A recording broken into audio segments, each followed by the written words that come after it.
오늘 우리에게 주신 하나님 말씀은 마가복음 10장 17절에서 27절까지 말씀입니다. 마가복음 10장 17절에서 27절, 좀 긴 절이지만 함께 한 목소리로 합독하도록 합니다. 자, 17절 시작. 예수께서 길에 나가실새 한 사람이 달려와서 꿇어앉아 묻자오되 선한 선생님이여 내가 무엇을 하여야 영생을 얻으리이까? 예수께서 이르시되 네가 어찌하여 나를 선하다 일컫느냐? 하나님 한 분 외에는 선한 이가 없느니라.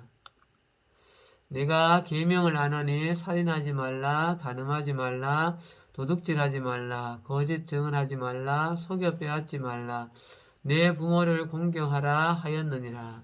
그가 여쭤오되 선생님이여 이것은 내가 어려서부터 다 지켰나이다. 예수께서 그를 보시고 사랑하사 이르시되 내게 아직도 한 가지 부족한 것이 있으니 가서 내게 있는 것을 다 팔아 가난한 자들에게 주라. 그리하면 하늘에서 보화가 내게 있으리라. 그리고 와서 나를 따르라 하시니 그 사람은 재물이 많은 거로 이 말씀으로 인하여 슬픈 기색을 띠고 근심하며 가니라. 예수께서 둘러보시고 제자들에게 이르시되 재물이 있는 자는 하나님의 나라에 들어가기가 심히 어렵도다 하시니 제자들이 그 말씀에 놀라는지라. 예수께서 다시 대답하여 이르시되 얘들아 하나님의 나라에 들어가기가 얼마나 어려운지 낙타가 바늘기로 나가는 것이 부자가 하나님의 나라에 들어가는 것보다 쉬우니라 하시니 제자들이 매우 놀라 서로 말하되 그런즉 누가 구원을 얻을 수 있는가 하니 예수께서 그들을 보시며 이르시되 사람으로는 할 수 없으되 하나님으로는 그렇지 아니하니 하나님으로서는 다 하실 수 있느니라. 아멘. 반갑습니다, 여러분. 네, 좋은 주일 아침입니다. 이제 신학기 한 3일 정도 지냈는데, 네, 올 1학기 가운데도 좀 평안하게 잘 지냈으면 좋겠고요. 우리 유진이는 지난주에 한번 왔었는데 오늘부터 우리 신입생인 하준이하고 우리 유진이가 함께 우리 중고등부에서 네, 예배를 드리게 되었습니다. 우리는 지난주에 어린 아이들을 데리고 오는 부모님을 꾸짖는 제자들의 그 모습과 또 이에 대한 예수님의 태도에 대해서 같이 우리가 묵상을 했었습니다. 우리 사랑하는 남일교회 다음 세대 여러분, 우리는 우리를 둘러싼 많은 사람들을 예수님의 태도로 한 사람 한 사람을 좀 대해야 한다는 말씀을 지난주에 보았습니다. 우리 주변에는 사람이 가진 어떤 외적인 조건이나 어떤 환경으로 그 사람을 판단하는 것이 아니라 그 사람의 존재 자체가 정말 하나님 앞에서 귀한 하나님의 형상을 가진 그런 귀한 존재라는 것을 우리가 먼저 생각해야 한다 했습니다. 왜냐하면 하나님의 형상을 가진 한 인격체는 예수님께서 당신을 십자가에 죽게 하시기까지 그렇게 존귀하게 여기는 존재이기 때문입니다. 자, 그런데 우리는 이 상황에서 예수님께서 이 어린 아이들을 생각하시면서 하나님 나라에 대하여서 천국에 대하여서 말씀하시는 것이 매우 흥미로운 점을 발견할 수 있었습니다. 그게 뭔가 하면 예수님께서 어린 아이 같이 하나님의 나라를 받아들이지 않으면 결단코 천국에 들어가지 못한다. 천국은 어린 아이와 같은 자의 것이다. 이렇게 말씀하시는 부분이었어요. 우리는 지난주에 이 부분을 갓 태어난 아이들의 그 특징을 순수함이나 순전함에서 찾았죠. 어린 아이들은 부모님이 허락하시는 것을 자신의 어떤 것으로 판단하지 않고 있는 그대로 순수하게 순전하게 믿음으로 받아들입니다. 그래서 이 순수함이나 순전함이라는 것은 신뢰나 믿음과 연관이 있다라고 그렇게 지난주에 말씀을 나누었죠. 그래서 우리가 이 부분을 생각하면서 우리가 우리의 삶에서 경계해야 될 것이 한 가지 있었는데, 우리가 남일교회 유치부나 유초등부를 통하여서 복음을 듣고 예수님을 믿고 하나님 나라 천국에 대하여서 믿어왔던 그 믿음이 우리가 성장하게 되어지면서 우리가 배운 공부나 만나왔던 사람들과의 만남이나 세상의 어떤 문화나 어떤 가치 이런 것들로 인하여서 그 믿음이 흔들려서는 안 된다고 그렇게 우리가 함께 말씀을 묵상했었습니다. 그래서 사랑하는 여러분들이 자라는 동안 어려서부터 복음을 받았던 그 순수한 믿음 그 자체를 잘 지켜가는 사랑하는 여러분들이 되기를 간절히 바랍니다. 자, 오늘 우리는 이제 새로운 본문의 내용으로 왔습니다. 우리가 읽은 이 본문 말씀은 매우 유명한 부자 청년과 예수님과의 대화예요. 오늘 이 대화에서는 우리가 그 하나님의 나라의 소금인 세 번째 인간의 내면과 재물에 대한 부분을 우리가 한번 생각을 해보려고 합니다. 오늘 이 읽은 말씀에는 묵상할 내용이 좀 많아서 이번 주는 인간의 내면에 대해서, 다음 주는 재물에 대해서 함께 말씀을 묵상하려고 해요. 자, 그러면 오늘 말씀으로 한번 들어가 보도록 합시다. 17절 말씀이에요. 17절. 자, 같이 한번 17절 읽어볼까요? 시작. 예수께서 길에 나가실새 한 사람이 달려와서 꿇어앉아 묻자오되 선한 선생님이여 내가 무엇을 하여야 영생을 얻으리이까? 여러분, 예수님께서 어디론가 이동하시기 위해서 길로 나오셨는데 갑자기 어디선가 한 사람이 달려와서 예수님께 무릎을 꿇습니다. 이 사람에 대해서 마태복음에는 청년이라고 표현하기도 하고 매우 부자다 이렇게 표현하기도 해요. 그리고 누가복음에는 이 사람이 유대의 관원이었다 이렇게 표현해요. 그래서 이 내용들을 다 종합해 보면 이 사람은 젊은 청년이었고 매우 부자였고 중앙에 그 산헤드린이라는 의회가 있었는데 여기에 의회 의원이었거나 아니면 지방에 있는 지방의회의 의원이었거나 그렇게 볼 수 있어요. 우리나라를 말하면 국회의원 아니면 뭐 지방의회 의원 이렇게 생각해 볼 수 있는 거죠. 그런데 여러분 한번 생각해 봅시다. 젊은 시절부터 이렇게 부와 명예를 다 가졌던 이 사람이 그 어떤 사회적인 지위도 다 내려놓고 오늘 예수님 앞에 와서 무릎을 꿇습니다. 사랑하는 여러분, 옛날이나 지금이나 누군가 다른 사람에게 가서 무릎을 꿇는다라고 하는 것은 그리 쉬운 일이 아니죠. 그죠? 또 개인적으로 찾아가서 그러면 다행인데 오늘처럼 이렇게 길에서 남들이 다 보는 곳에서 무릎을 꿇는다는 것은 더 할 수도 있죠.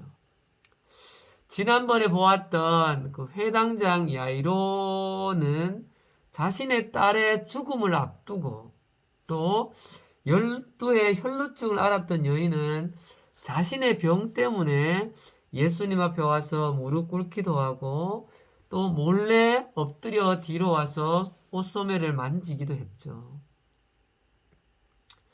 그런데 오늘 이 부자 청년은 특별히 자기를 둘러싼 어떤 절망적인 상황도 전혀 사실은 보이지 않아요.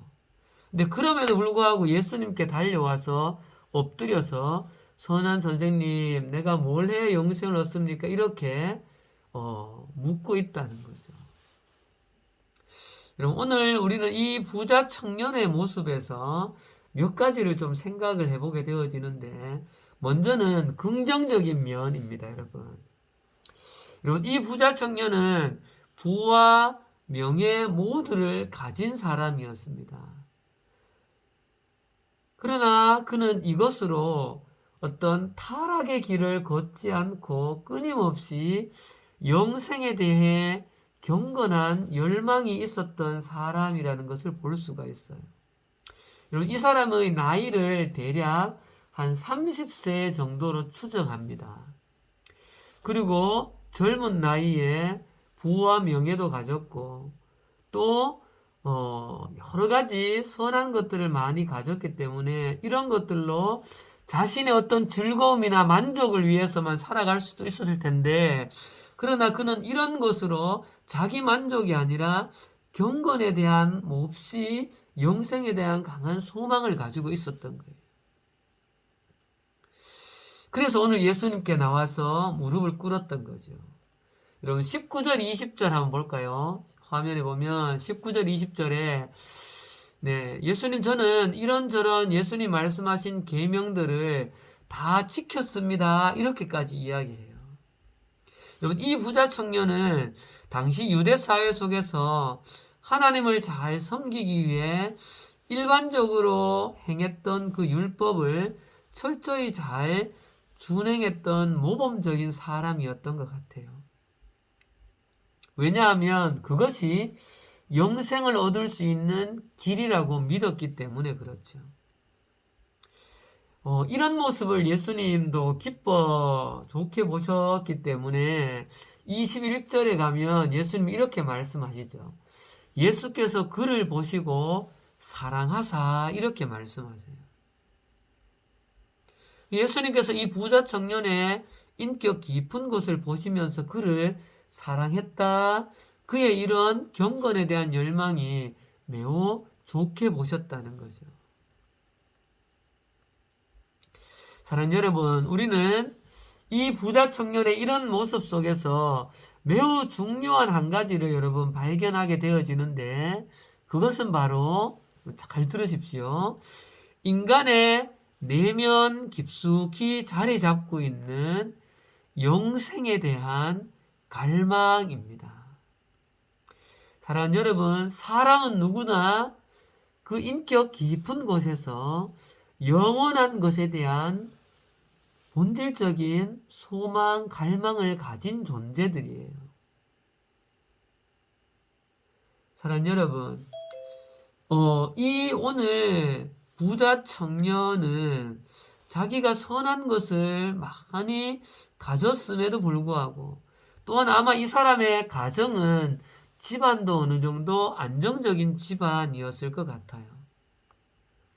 그런데 그럼에도 불구하고 여러분, 이 부자 청년의 깊은 인격 속에는 영생에 대한 간절한 갈망이 있었다는 거죠. 다르게 말하면 죽음 이후에 대한 매우 강한 열망, 갈망이 있었다는 거예요. 우리는 이 부자 청년의 이런 모습에서 인간 내면 깊이 가운데 주어져 있는 어떤 본질적인 공통적인 사항 한 가지를 보는데, 그것이 바로 죽음 이후에 대한 열망입니다. 사랑하는 여러분, 동양이나 서양이나 옛날이나 지금이나 우리 인류 역사 전체를 보면 인간이 살아가는 모든 곳에는 꼭 기독교가 아니더라도 종교가 늘 함께 하였음을 볼 수 있습니다. 이렇게 인간의 생활 속에 종교적인 면이 항상 따라오는 이유를 여러 가지로 우리는 찾아볼 수 있겠지만, 우리가 성경을 통해서 발견할 수 있는 이유는 바로 하나님께서 인간을 창조할 때 인간을 다른 피조물과는 다르게 하나님의 형상으로 창조하였고, 또 당신의 그 생기를 불어넣어서 생명으로 우리를 창조하셨죠. 그래서 인간은 하나님과 더불어 교제할 수 있는 그런 길을 열어놓고 인간을 창조하셨던 거예요.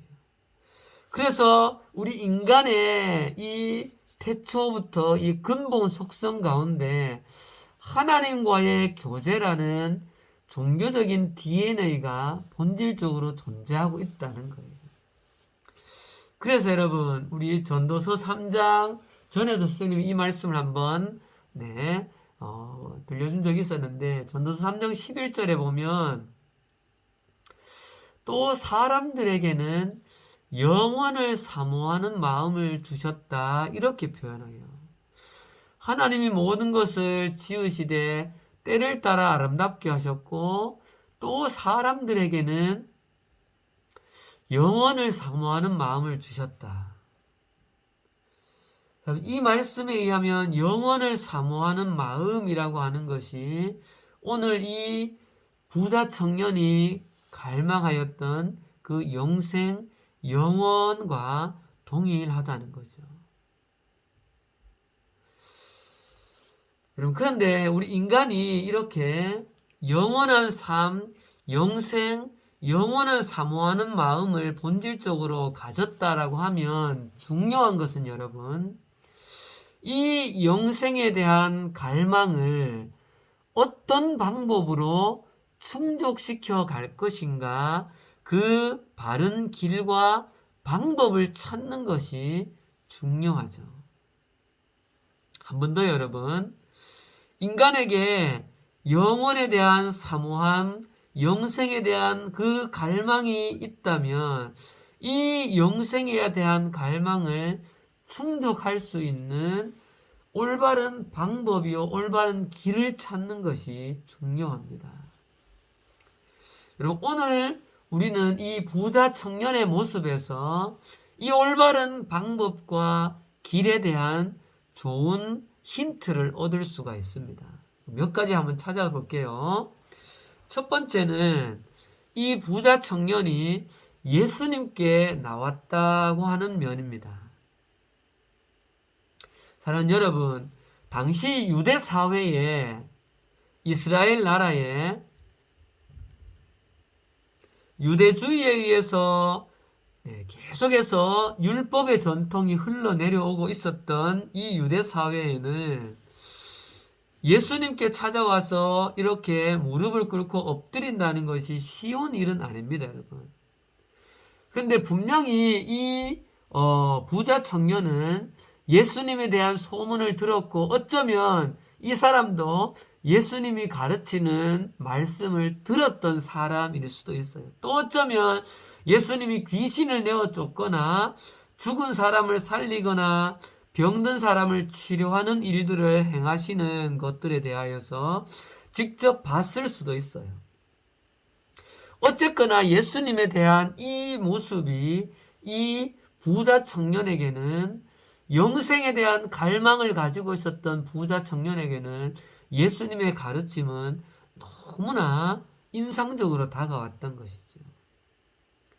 그래서 오늘 이 부자 청년이 생각했던 것처럼 예수 그리스도에게로 나아오는 그것이 여러분 영생에 대한 바른 길이요, 바른 답, 유일한 답인 것이죠. 사랑하는 여러분, 화면 한번 보시면 사도행전에 이런 말씀이 있어요. 사도행전 4장 12절에 다른 이로서는 구원을 받을 수 없나니 천하 사람 중에 구원을 받을 만한 다른 이름을 우리에게 주신 일이 없다, 이렇게 말씀하고 있어요. 여러분, 영생에 대한 유일한 갈망을 해결해 주실 수 있는 분은 바로 예수 그리스도이신 것이죠. 그래서 이 부자 청년이 예수님께 나온 것은 아주 잘한 것입니다. 자, 두 번째로 가겠습니다. 그런데 이 부자 청년이 예수님께 나온 것은 잘하였지만 이 부자 청년에게는 두 가지의 문제점이 있음을 보게 되어집니다. 자, 17절 말씀을 다시 한번 볼까요, 여러분? 이 부자 청년이 예수님께 와서 하는 말이 뭔가 하면 선한 선생님이여, 이렇게 부릅니다. 그러니까 예수님을 주님이라고 부르지 않고 선한 선생님이여, 이렇게 부르고 있다는 거예요. 그리고 어쩌면 많은 사람들을 예수님이 가르치고 있었기 때문에 선생님이여, 랍비여 이렇게 부르는 것이 당연한지도 모릅니다. 그런데 이 시선이 예수님을 바라보고 있는 부자 청년의 예수님을 그저 랍비 선생님이라고 바라보고 있는 이 시선이 바로 그의 한계점이었다는 거죠. 여러분, 예수님께 나왔던 여러 사람들의 모습을 한번 볼까요? 마가복음 10장에 보면 이 바리새인들인 예수님께 나왔는데 바리새인들은 예수님을 시험하기 위해 왔습니다. 그리고 또 마가복음 5장에 보면 회당장 야이로에 따른 예수님께 와서 엎드렸고 12의 혈루증을 앓은 여인은 내가 예수님 옷가에만 손대면 내가 낫겠다, 구원받겠다라는 믿음이 있었던 것이죠. 여러분, 차이가 좀 느껴지십니까? 예수님을 시험하기 위해 온 사람과 예수님을 그냥 랍비어라고 부르면서 온 사람과 내가 옷자락만이라도 만지면 낫겠다라는 믿음을 가지고 온 사람, 구분이 있는 것이죠. 여러분, 부자 청년과 바리새인과 12회 혈루증 앓은 여인은 동일하게 예수님께 찾아왔지만 분명한 차이가 존재했습니다. 믿음이 있느냐 없느냐였어요. 여러분, 우리는 이 비교 속에 예수님께 나올 때 우리의 마음의 중심이 예수님을 누구라고 인식하느냐가 중요합니다. 예수님을 단지 훌륭한 선생 중에 한 명으로 알거나 또는 세상에서는 4대 성인 중에 한 사람이라고 말하죠. 그러나 이런 생각으로 예수님께 나와서는 안 된다는 것이죠.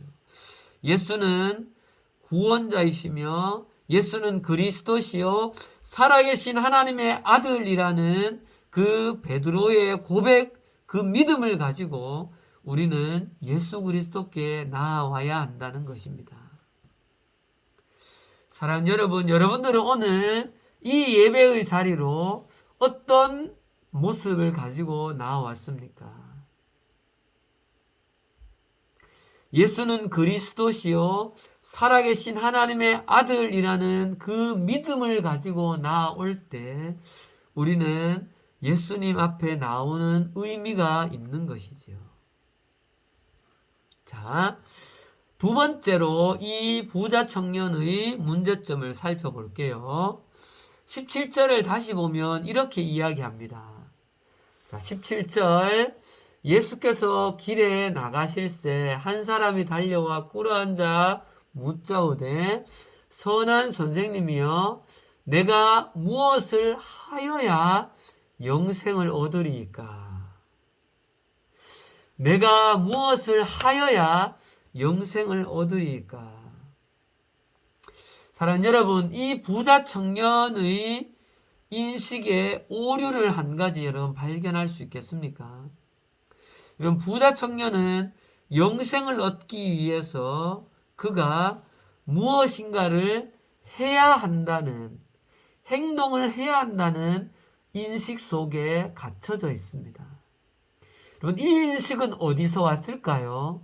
이것은 바로 철저히 율법을 지켜야만 했던 율법 준수 사상에서 온 것이죠. 어쩌면 그에게는 뭐를 지켜야만 영생을 얻는다라는 이 생각은 너무나 당연할 수도 있었습니다. 그런데 사랑하는 여러분, 우리가 영생을 얻을 수 있는 유일한 방법, 유일한 길은 바로 믿음으로 인한 철저한 하나님의 은혜요 선물임을 우리는 기억해야 됩니다. 여러분, 죄로 타락한 우리 인간이 무엇을 행한 이후에 그 보상으로 영생을 얻는 것이 아닌 것이죠. 여러분, 에베소서 말씀을 한번 볼까요?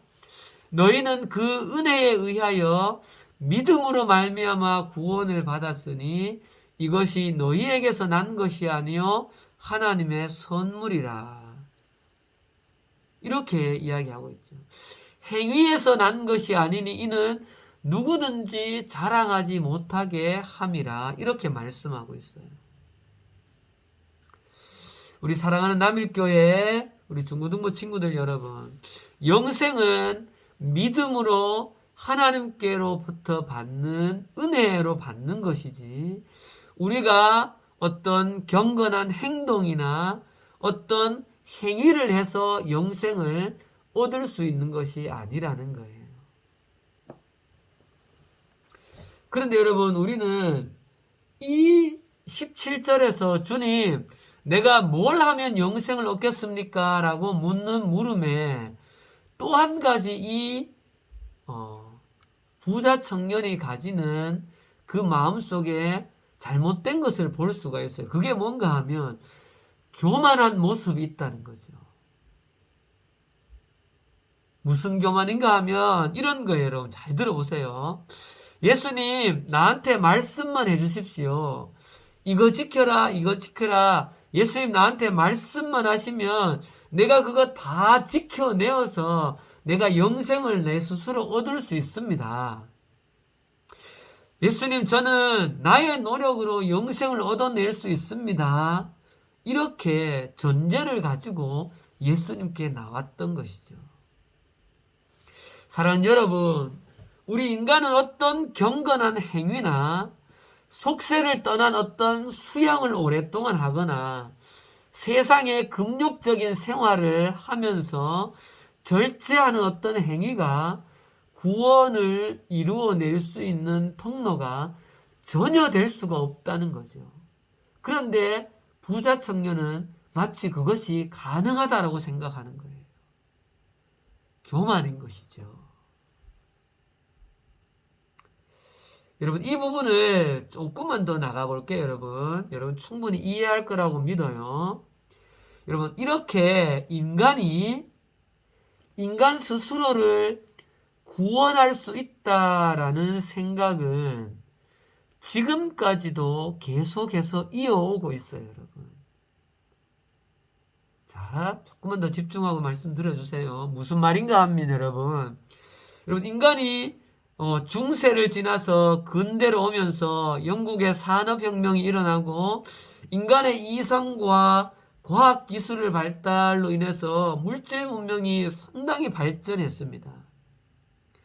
그래서 우리 인간은 인간의 이성과 지혜를 바탕으로 과학기술을 발전시켜서 온 세상을 인류를 스스로 구원해서 이 세상을 유토피아를 만들어낼 수 있을 거라고 생각했습니다. 그런데 여러분 우리가 살아가고 있는 이 인류의 세상이 유토피아가 되어져 가고 있다고 생각이 드십니까? 전혀 그렇지 않죠. 오히려 세상은 더욱더 살아가기 힘든 곳이 되어져 가고 있습니다. 1, 2차 대전 이후에 전쟁이 곳곳에서 끊임없이 일어나고 있고 가난과 기근과 테러와 각종 질병과 이상기후와 경제적인 이 불안정 여러 것 때문에 온 인류는 고통 속에 있습니다. 사랑하는 여러분 이제 말씀을 정리를 할 텐데요. 인간의 어떤 행위로도 우리 인간은 인간 스스로를 구원할 수 없는 존재입니다. 개인의 어떤 노력도 사회적인 어떤 현상 속에서도 우리는 우리 스스로를 구원해낼 수 없고 영생을 이루어낼 수 없는 존재라는 것을 우리는 기억해야 합니다. 그래서 오늘 이 부자 청년이 내가 무엇을 하여야 영생을 얻겠습니까? 라는 생각에 이면에 감춰져 있는 내가 스스로 영생을 취할 수 있다라고 생각하는 그 교만을 우리는 버려야 하는 것이죠. 사랑하는 우리 중고등부 친구들 여러분, 오늘 우리 중고등부에 처음 올라온 우리 하준이, 우리 유진이, 우리 인간은 이 세상에 물질적인 것만으로는 만족할 수 없는 존재로 창조되었어요. 우리 몸, 육신은 죽지만 죽음 이후에 어떤 삶에 대하여서 궁극적인 갈망이 있다는 거예요. 그런데 이 유일한 갈망을 채워줄 수 있는 길은 바로 예수 그리스도이고 예수 그리스도를 믿는 믿음이 유일한 길이라는 것이죠. 예수님을 나의 구주, 나의 하나님으로 영접할 때 그때 영생이 바로 구원의 선물이 우리 가운데 은혜로 허락되어진다는 말씀인 것이죠. 그래서 오늘 이 부자 청년의 이 태도는 예수님께 번지수는 잘 찾아 나왔지만 그 마음의 중심의 태도가 믿음이 없었기에 우리가 다음 주에 보겠지만 그는 실망하고 돌아가 버리고 말게 되어지죠. 사랑하는 여러분들의 삶 속에도 예수님 앞에 온전히 믿음을 가지는 그 복이 여러분들이 있기를 간절히 바랍니다. 기도하겠습니다. 하나님 아버지, 오늘 부자 청년이 영생에 대한 갈망을 가지고 예수님께 나아왔습니다. 예수님께 나온 것은 참 잘했지만 예수님을 그저 선생님으로 훌륭한 교사로만 그렇게 여겼습니다. 하나님, 영생에 대한 갈망이 우리에게도 있는데 우리는 예수님 앞에 나와서 예수는 그리스도시요 살아계신 하나님의 아들임을 온전히 믿을 수 있도록 믿는 우리 모두가 되어질 수 있도록 우리와 함께하여 주시옵소서. 한 주간의 삶에도 코로나로 많은 어려움이 있지만 방역수칙을 잘 지키고 기도하면서 하나님 믿음으로 승리하는 삶을 살 수 있도록 도와주시옵소서. 예수님 이름으로 기도합니다. 아멘.